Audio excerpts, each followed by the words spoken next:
ang hindi may paliwanag ng mga bagay na nakita sa Japan. Ipinahayag na ba ni Satanas ang kanyang sarili? Mga huwad na Kristo sa Kenya, sa Australia, maging dito sa Pilipinas.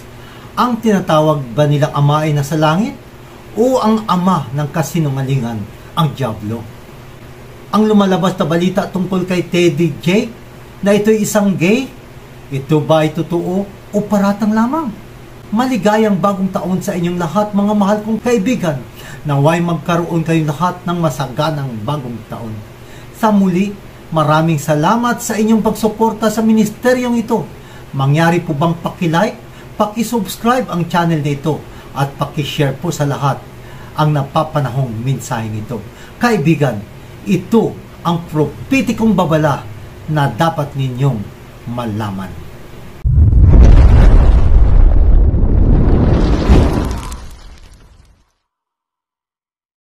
Isang negosyante mula sa Japan na si Hosokawa Takoya na habang nagmamanihoy kanyang napansin ang isang mahiwagang phenomenon na makita mo siya na animoy isang tagahanga ng Skywater sa kanyang Instagram profile. Makikita mong ilang mga video ng paglubog ng araw at iba pang ibang uri ng mga ulap at rainbows at marami pang iba. Nangyari ito isang magandang hapon nang kanyang mapansin ang isang misteryosong phenomenon sa langit nang siya ay napadaan sa isang templo sa Osaka. Nang lahat ay nagulat nang mapansin ang isang larawan ng paglubog ng araw. Madali niyang kinuha ang kanyang kamera at nagsimula ng mag-record hanggang sa kanyang mapansin ang araw ay nagniningas at ang guhit ng liwanag ay umaaligid sa itaas ng Osaka. Na ito'y kanyang naipost sa kanyang Instagram at maraming mga tao ang nag-comment na nagsasabi na sila rin ay nakakita ng kaparehong mga bagay. Ang videong ito ay nakakuha ng 15 million views at ang mga nakapanood sa internet ay ganap na nalilito kung ano ang mahiwagang pangyayaring ito. Sa kalangitan, may mga nagkomento na ito ay ang Diablo mismo na tahimik na ginagawa ang kanyang plano dito sa mundo.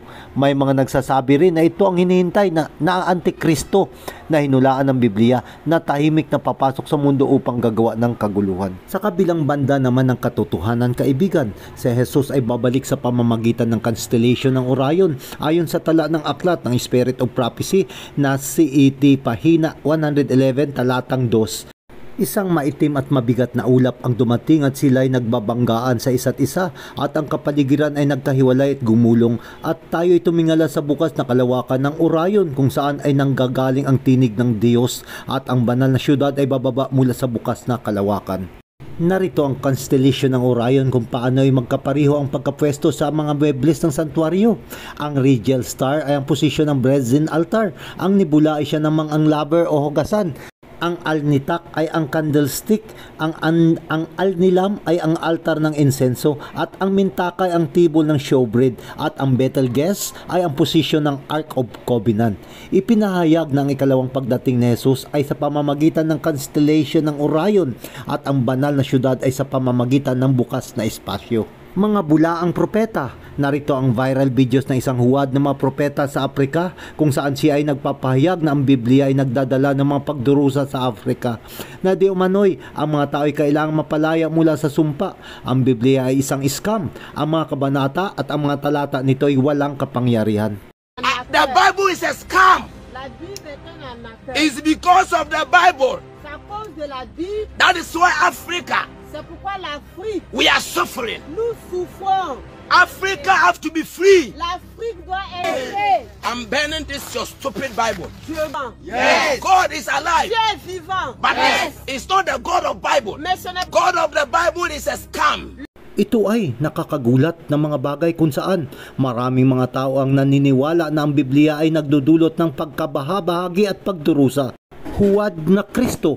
Si A.J. Miller ay inangkin na siya si Jesus dahil kanyang napagtanto na sa edad na 33 taon ay kabisado niya ang luma at bagong tipan ng Biblia. Sa New South Wales Victorian border, ang kanyang mga tagasunod ay naniniwala na siya ang orihinal na anak ng Diyos, na siya mismo si Jesucristo na bumalik sa lupa pagkatapos ng 2,000 taon para ituro sa lahat ang banal na katotohanan. An ordinary Australian making an extraordinary claim. A.J. Miller says he's Jesus Christ.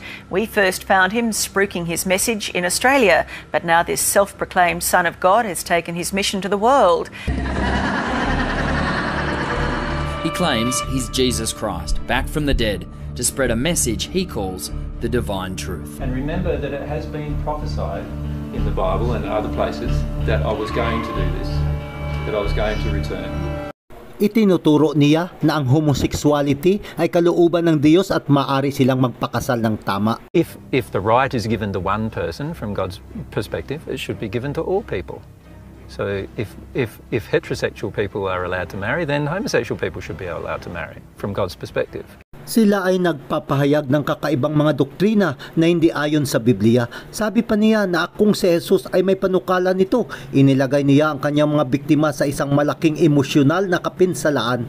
At pinapakilala niya ang kanyang sarili bilang tagapagligtas ng kanilang mga buhay. At ang masama pa nito ay milyon ang naniniwala. Ang Biblia ay nagbigay babala sa atin tungkol sa mga huwad na Kristo at huwad na mga guro na gagamitin ang pangalan ni Jesus para sa kanilang kapakinabangan at kapangyarihan ayon sa Marcos 13 talatang 6. Kahit itong pinakamamahal ng mundo na si Bishop T.D. Jakes ay nababalot ng mga haka-haka at di umano'y may isang homosexual affair sa rapper na si Puff Daddy, kinukundina natin ang mga kontrobersyal na chismis. Ngunit bakit itong isang inaangkin ang kanyang sarili bilang guro ng ebanghelyo at tao ng Diyos ay gumagawa ng mga DD parties na ang pagdiriwang na ito ay kilala na tungkol sa sex at pera, at kung iyo itong hanapin sa YouTube at social media ay magpapakita ng maraming ebidensya. Happy birthday to you. Happy birthday. Happy birthday to you. We love you. Sa Christian Post Report, sinabi ni T.D. Jakes na kahit ang lahat ay totoo, ang kailangan ko lang ay gawin ang magsisi ng taos-puso. Kaibigan, kailangan mag-ingat tayo kung kanino tayo sumusunod. Maraming mga lobo na nakadamit ng tupa. Para sa mga Kristiyano, si Jesus ay halos 2,000 taon na ito nang bumalik sa langit pagkatapos ng kanyang misyon dito sa lupa. Ngunit ang taong ito ay inaangkin at tiwalang-tiwala na sinasabi sa kanyang sarili bilang siya ang tunay na Kristo. Siya ay si Eliud Wekesa, aka Yesu wa Tonggarin. Ninaamini kabisa huyu ni Yesu, anaponya na anatenda. Hindi ito maging buong kwento ni Hesus Kristo kung walang alagad na kasangkot, kaya lagi siyang napapaligiran ng 12 mga lalaki. Umeuliza, ni wewe yule Yesu ama ni mwingine? Ni mimi yule Yesu Kristo. Ang kanyang mga kritiko ay nagpapaalala sa kanya na hindi siya maging maaring Kristo sapagkat siya daw ay may asawa. Sinabi niyang Apokalipsis 21:9 at dumating ang isa sa 7 anghel na may 7 mangkok na puno ng 7 salot na nagsasabi, halika, ipapakita ko sa iyo ang babaeng kasintahan, ang asawa ng kordero. Sinasabi niya na ito ay nagbigay sa kanya ng paintulot para mag-asawa. Ang Apokalipsis 21:9 ay hindi dito pinag-uusapan ng literal na kasal sa pagitan ng lalaki at babae. Ito ay isang simbolikong representasyon ni Jesus, ang kasintahang lalaki sa kanyang ikalawang pagdating na siya ay makikipagtagpo sa kanyang simbolikong nobya, ang iglesia. I believe he is Jesus. When Jesus left, he said he would be back. He would go and prepare us a place where we will be with no suffering. He did just that, and he is back to take us to this place. No prophet is accepted at his local place, but people from afar who believe him are able to see the miracles he makes. Some people come here with a severe illness, but when Jesus touches them, they get better at that moment. Those who don't believe him can't see his miracles.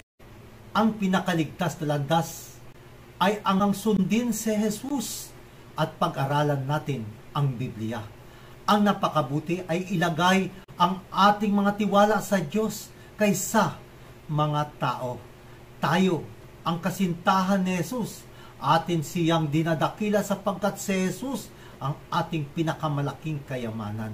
Tayo ay pinababanal at dinadalisay sa pamamagitan niya. Pakitype lang po sa inyong mga comment section, ako ay pinababanal ni Jesus. Maraming salamat mga mahal kong kaibigan at patuloy lang tayo dito sa channel ng Vince Traveler's Diary para sa programa ng mga istorya, propesiya at mga katotohanan nagmula sa Biblia.